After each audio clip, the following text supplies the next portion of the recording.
Hey folks, and welcome back to another Bluelight podcast stroke YouTube video. Yes, I'm doing them both at the same time.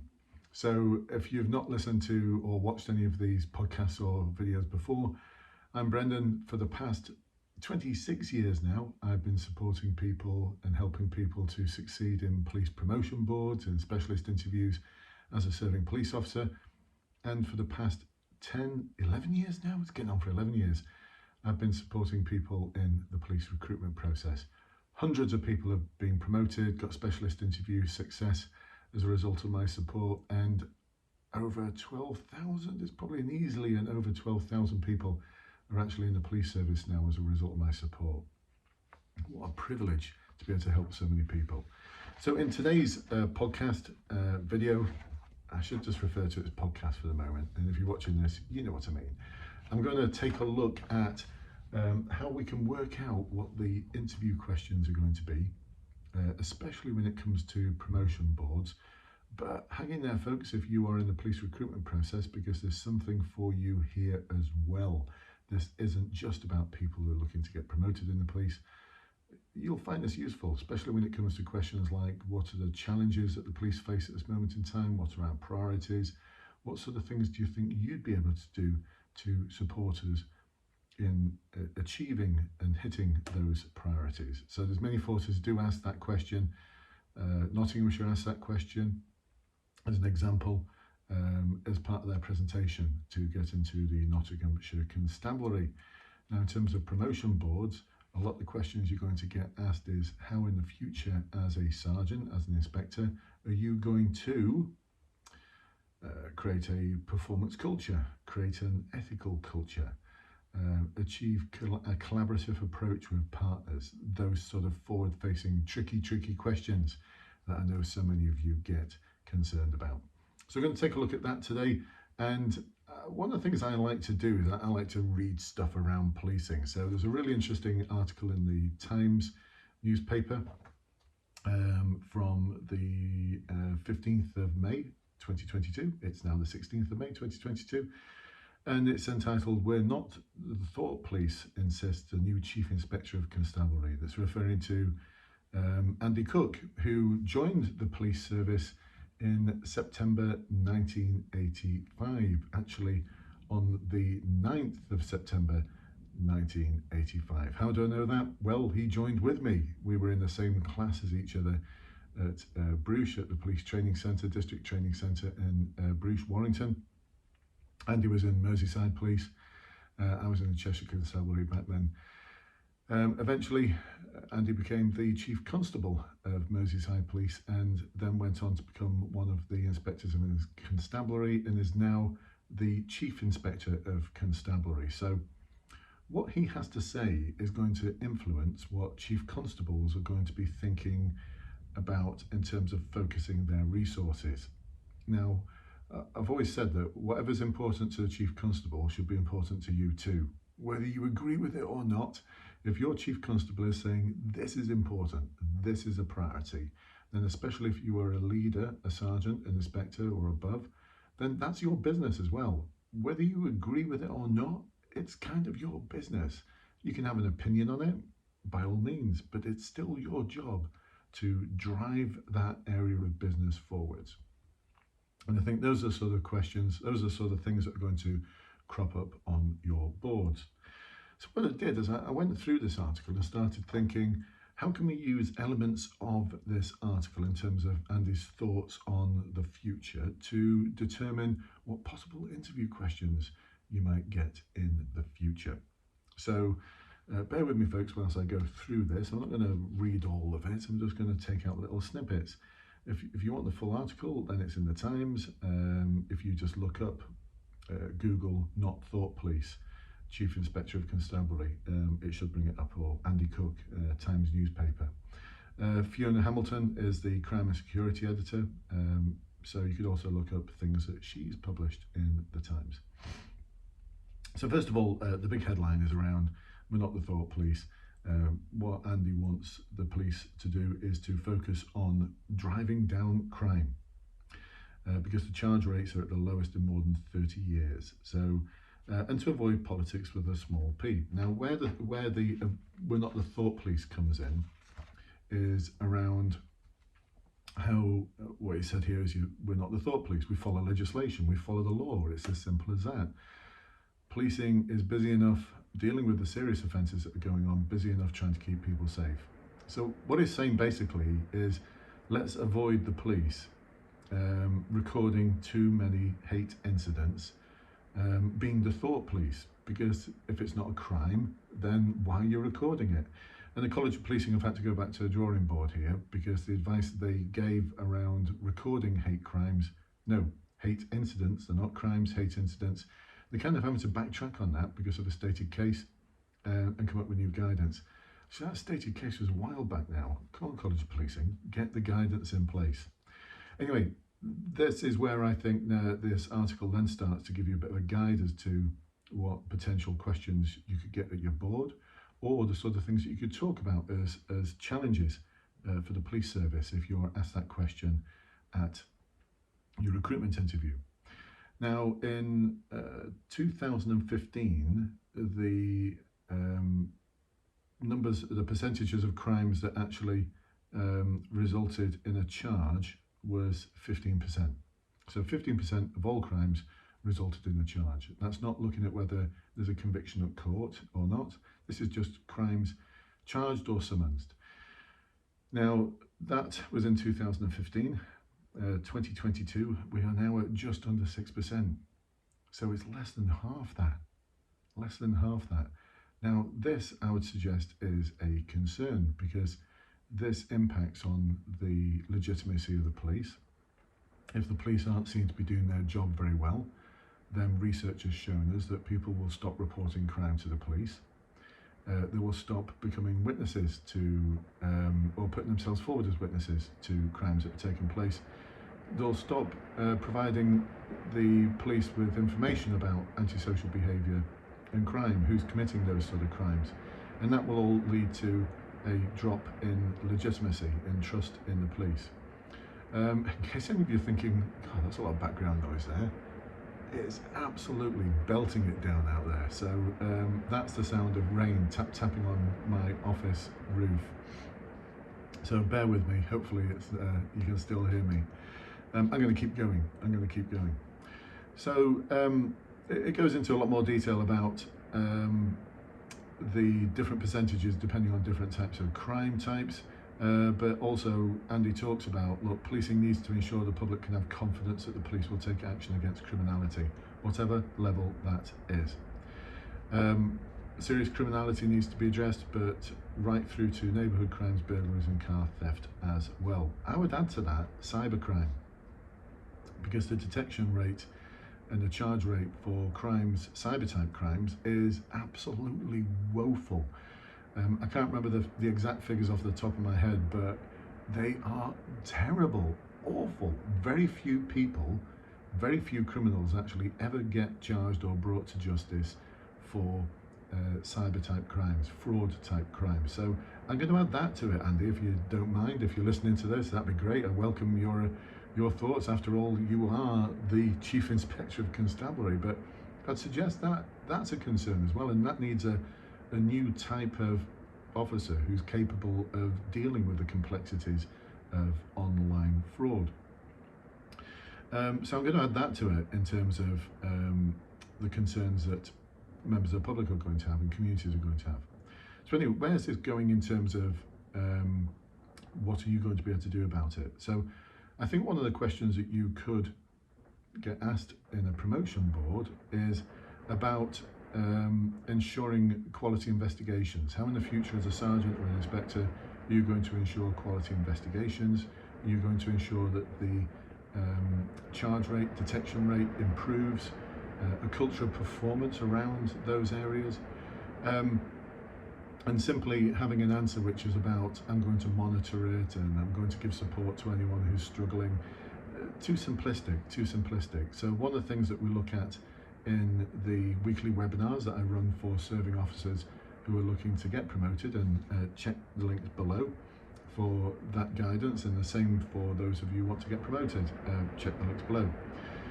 One of the things we look at is a model called appreciative inquiry as a method of enabling people to improve their performance, enabling teams to improve their performance.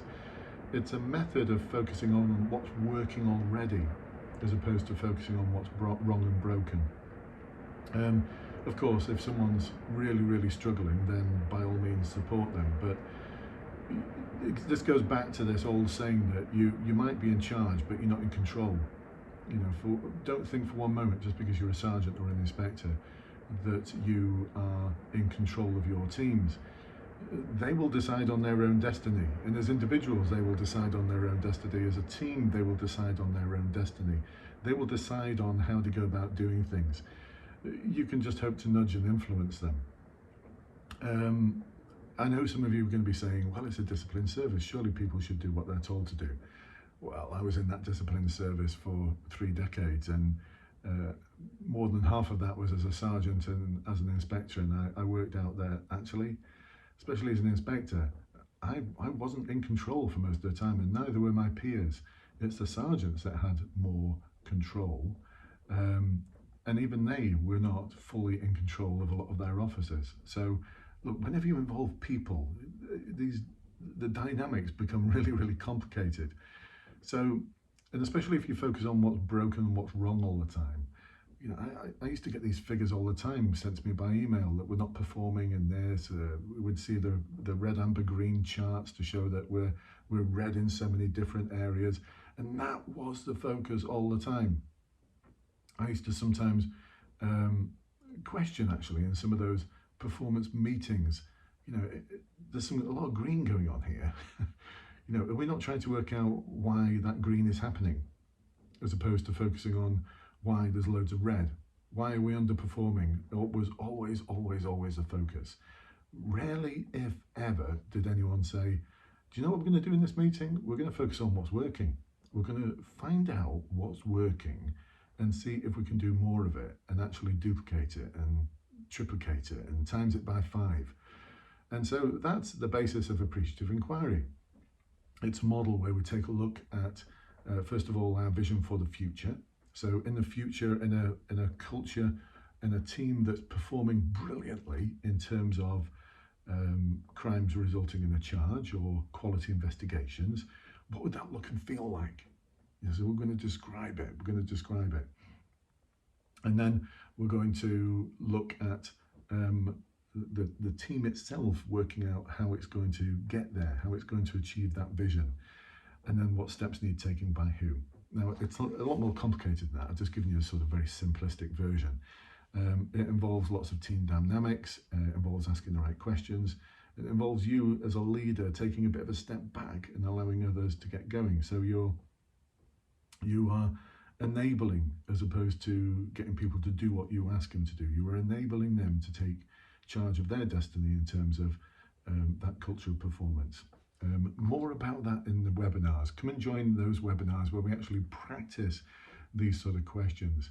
And the answers that you provide, when they are a little bit more refreshing and different, and they do work, this is a model that works. It's not just based on Brendan's wild ideas. There's a ton of research out there around models like appreciative inquiry, and a lot of big businesses and organizations use this model. And I know a lot of government departments use this model as well, because I know people who are the coaches and the mentors for those government departments. I'm not going to mention the name of the organizations, but they do an awesome job in terms of driving performance, driving cultural change. You can't just make people do cultural change. They've got to want to do it. So you want to know more? Come and join those webinars. Like I said, the link's below. At this moment in time, they're at, what is it? £3.33 a month to get all of this guidance. And all the recordings of the previous webinars as well. Awesome stuff. So I think this is important, and you're going to get asked questions about ensuring quality investigations, ensuring improvements in detection rates. Why? Because the government, whether you agree with them or not, has given the police service an extra 20,000 police officers. Actually, I'm going to take the word extra out because I don't agree with that either. And no, they're not additional, because This is just replacing the officers who were taken away from the police service over the past decade or so due to austerity. And actually, I think the 20,000 uplift is going to take the police service to about 1,000 less than it had 10 or so years ago. So it's not really an increase at all. It's just rebalancing everything that was lost before. But what that's going to result in is a huge number of officers, a real imbalance in terms of officers with very little service out on the front line. So these are the ones who are going to be attending all of these incidents, and these are the ones that are going to have to ensure that there's a quality investigation that is established right at the very, very beginning of the investigation. Once it's an hour old, if that quality investigation is not in place, then forget it. You know, the golden hour principle is one that really, really does exist. You've got to get everything lined up in that first hour. And if you wait a day for the investigation to really start moving forwards and become a quality investigation, you've lost it. I know there's exceptions, but generally that rule, that golden hour rule, it does work. So you've got all of these very, very young in-service officers who are going to determine the trajectory, the direction of travel in terms of things like detection rates. And I think that's really important. This isn't just about targets. This is about something that's really important to members of the public. I don't want my police force where I live in North Yorkshire to be absolute duffers in terms of detecting crime. It's part of your job. It's part of your role. I expect you to detect crime. I expect you to charge people with crimes. And I expect the percentage rate to be a lot more than 6%, especially as if back in 2015, it was 15%, more than double that. And if it's the worst rate it's been in 30 years, I expect a return on all of those officers being joining the police service. And I know there's going to be a lot of people saying, oh, it's a lot more complicated than that. Yeah, I'm sure it is. But that's what I expect. As a member of the public, that's what I expect. So that's why I think that those sort of questions are going to be really popular ones on promotion boards in the future. Is that making sense? All right, let's see what else Andy had to say. Yeah, I'm not going to cover that because that's all about that thought police thing. Right, okay. So Andy Cooke said that officers were operating in a complex environment in which they picked up the slack from other agencies. So I think that's a challenge as well in terms of a collaborative approach with other agencies. And a question that I think you'd certainly get on a promotion board is, how in the future will you ensure a collaborative approach with partner agencies? And again, in our webinars, we look at ways you can do this, from setting up working groups, making sure you've got the right sort of people on working groups. I always used to I still think about the 4 C's, people who are capable, who are connected, they care enough to act, and they are committed to take action. I don't want people just turning up in a working group because I've been told to attend. I want those 4 things, and they're based on all sorts of bits of research that I picked up over the years. But I think I kind of like it. The people who are the 4 C's, capable, connected people, they care enough to act, and they're committed to take action. So we'll also take a look at things like, how are you going to invest in the emotional bank account? How are you going to get your officers to invest in the emotional bank account? This is about understanding the needs and the problems of other agencies, and before they even ask for help, you're out there saying, how can I help you? How can I support you? Let me spend half a day with you so I can really understand the sort of problems that you're having. And then from there, offering them help and support before they ask for it. This is about investing in the emotional bank account. So when it comes to you needing assistance and support of that agency, they are willingly going to give it because you know their first names, you've got a rapport with them, you've got a relationship with them. You can just phone them up and they're going to help you. And why are they going to help you? Because they will remember that time when you invested in them, when you helped support them without them even needing to ask for that help. You are in credit in terms of the emotional bank account. So we take a look at all of those sort of things and more in terms of how to develop a team that is truly, truly collaborative. And this worked brilliantly for one of my clients who went for promotion just recently. He had 2 weeks to implement something as an acting sergeant, and he talked about it at his board, and he completely blew away the assessors. And it was just one simple little thing that he did in terms of how his team related to partner agencies. Just one simple thing, and it made a massive amount of difference. So there's other talking here about police officers facing more bureaucracy. So I know I've got a couple of superintendents or potential superintendents on the Enforced Advancement Group. That's where we host all of the weekly practice webinars. And so one of the things I'll be looking to do there as a superintendent is to reduce bureaucracy, have a working group to reduce bureaucracy. Because I remember Louise Casey, who was, she invented the ASBO all of those years ago. She was part of Tony Blair's team when they were starting to look at crime and disorder and antisocial behaviour in the late 90s. Very, very influential. Look her up, Louise Casey. I've heard her speak at a conference once where someone, a senior police officer, was complaining about the amount of government bureaucracy that is fed to the police. And she made this very good point to say that there's no one in government actually telling you to do this bureaucracy. No one in government is demanding you do all of this bureaucracy. You do this to yourselves. You're very good at it. You're awesome at it. This was like 20 years ago I heard her speak. 20 years ago when she was saying, actually, you as a police service, you're brilliant at creating your own bureaucracy. And I've seen it over the years. Let's create another form. Let's create another return sheet. Let's create another layer of something that officers have got to do. The boxes that have to be ticked. Well, do all of those boxes really need to be ticked?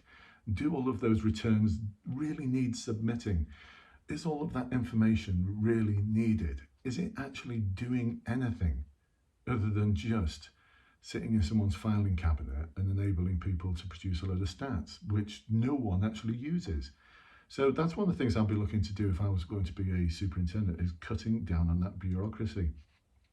I've heard senior officers like Mike Barton, Chief Constable of Durham Constabulary, years ago, talking about this exact same thing, reducing bureaucracy, removing policies that just strangled officers' innovation and creativity. I remember at a conference him once talking about how he's got a policy destruction team. It's him. He talked about it being him. When people quoted policy to him, he just said, give me that policy, and he'd just tear it up and stick it in a bin and say, right, it doesn't exist anymore.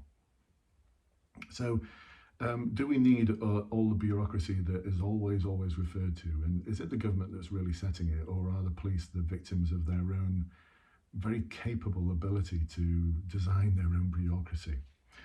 So, right, where else are we?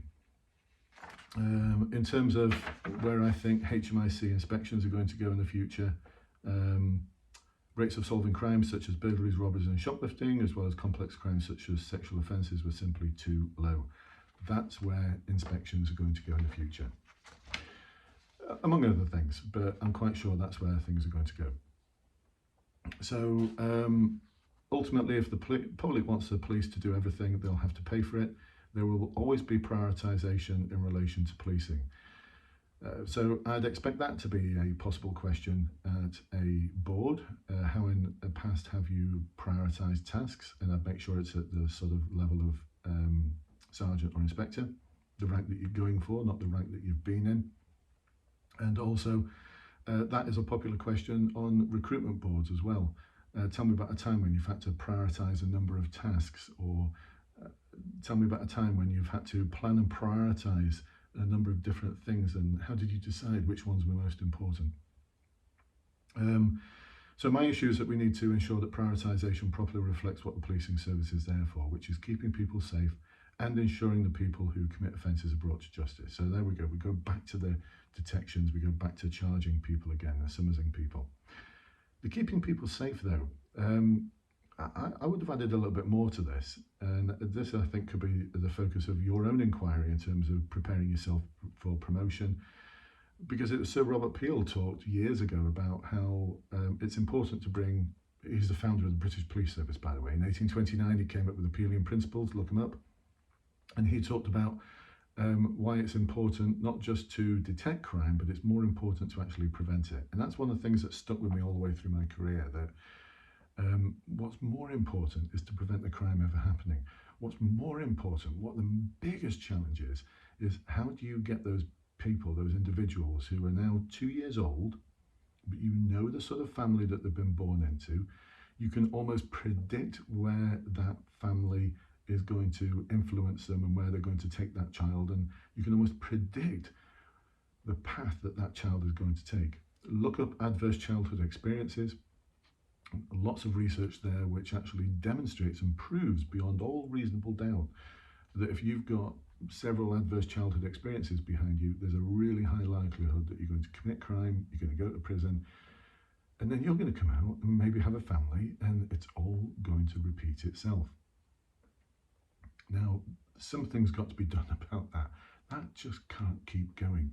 It's expensive to society in terms of a financial cost. It's expensive in terms of the misery that it causes communities. And it's expensive in terms of a waste of someone's promise as a human. And so I've always felt very strongly about this, that we should be working collaboratively with other organisations and members of the community, taking a very much an asset-based approach to problem solving, seeing ourselves less as public servants and more as citizen enablers. And I'm not just talking about research here. I consider myself a practitioner in this field. As a neighbourhood inspector, that's the approach that my teams took for several years, that we are the enablers of citizens rather than public servants. And this goes all the way back to Sir Robert Peel talking about the police of the public and the public of the police. The police just being members of the public who are paid full time to carry out a role which is incumbent on all citizens in the interests of community welfare and existence. So I think that's a challenge as well, and perhaps Andy talked about it wasn't reported on because it's not, it's not sexy in inverted commas. It's not the sort of latest headline. The police are, as well as detecting crime and charging offenders, are also going to enable communities to be the best versions of themselves they can be, so that in 10, 20 years' time, young children who are 2 years old will not be in prison. They will be doing something more productive in their lives. And this community will be a safe, happy place for people to live in. There's one of our greatest challenges. Actually, Andy did allude to this years ago, last year I think it was, before he retired from the police, and he was accused of being, let me just find it, woke I think it was. Yeah, he's been branded woke by some tabloids because he actually talked about this. He was accused of a soft approach after an interview last year in which he said most criminals were not inherently bad, but had chosen the wrong path because of a lack of opportunity, deprivation, and other societal factors. This requires a focus. This absolutely requires a focus. And there is our challenge, and there's a challenge for yourselves, potential sergeants and inspectors. How are you going to balance the need to tackle serious and organised crime with enabling and supporting people to develop their own community? If you do it for them, it's not going to work. If it's their idea and you just enable them, then it's got a lot of promise. It's going to work. And this is really tough, this. A lot of work we did as a neighbourhood team was about tackling organised criminality. We would take great joy in destroying and dismantling in a legal and ethical way organised crime syndicates. I loved to do that.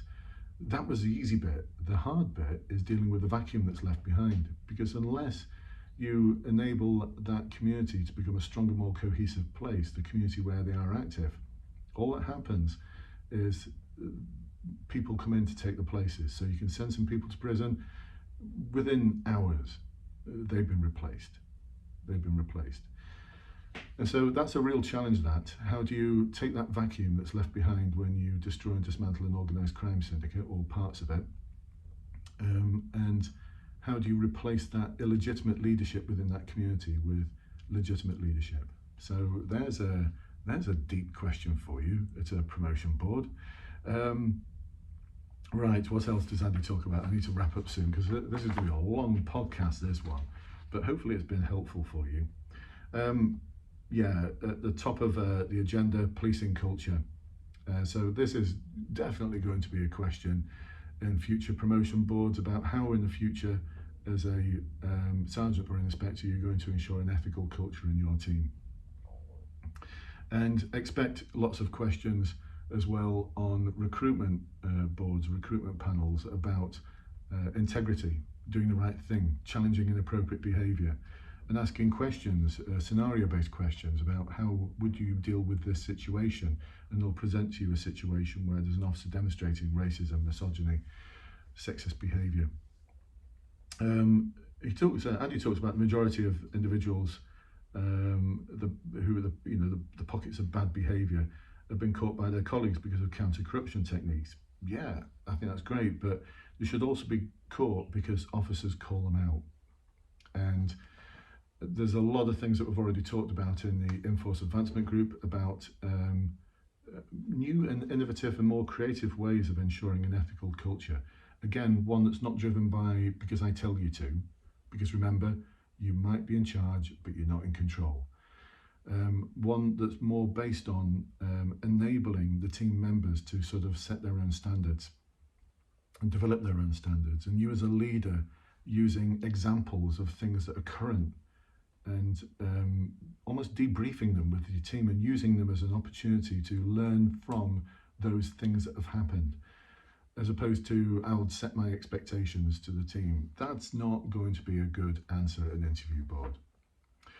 And again, I'll end on this because it's something I'm always banging on about on Twitter. Andy expressed concerns about vetting for recruitment. Yeah, we're going to get a huge number of officers. In about 2 years' time, I think about just under 50% of all police officers are going to have less than 5 years service. We can't deny that. So by 2024, 2025, just less than 50% of all police officers will have less than 5 years service. And some of the vetting, I've seen some really good vetting by forces and other forces that I'm not quite sure if they're on their game in terms of vetting. Especially, and Andy, I agree with you here, I've been talking about this on Twitter for so long now, what Andy says, it does concern me that an individual could become a police officer without actually meeting anyone in that organisation. Although there's pressure to hire large numbers of new officers, it should not come at the expense of standards. Well, it already has. More than several forces out there, you can join those forces without ever speaking to anyone. The first time you speak to anyone, apart from sharing your inside leg measurement, is on your first day in the police. That can't be right. That has got to be a massive concern. There's going to be so many police officers who are joining, they're new in service, they've got some interesting expectations, they've got some interesting standards, and they're going to need strong support and strong leadership from potential sergeants and inspectors in the future to ensure that they get through their first few years without too many scandals. There will be scandals, and in a year or two, my prediction is newspaper articles will be looking back on certain scandals saying this individual managed to join the police without speaking to anyone. Is it any surprise that this individual and others went on to do? Now, there's going to be some horrific things that happen. There's going to be some scandals. This is my prediction. I don't want to make this prediction, but if you're going to recruit people as police officers without ever speaking to them, it's insane.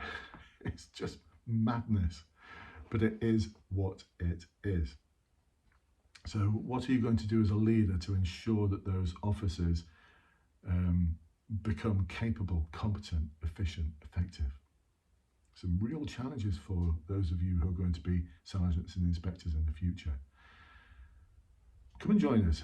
Come and join us on our weekly webinars where we focus not on trying to fix everything that's broken. The models we use are things like asset-based approaches, appreciative inquiry, emotional bank account, setting up working groups, all of those sort of things. They all have as their ethos a focus on what is working as opposed to an obsession with what's not working.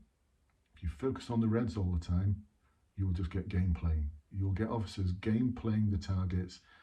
I know this, I used to be one of them. I can take any red target and I can turn it amber within a week and green within another week. and the world won't have changed.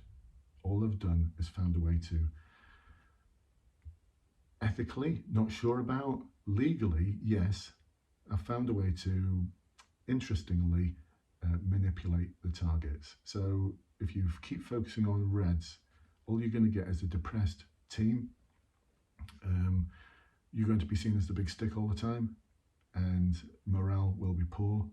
We focus on something else, and it works because so many people are getting promoted as a result of using these techniques. So come and join us, come and join us.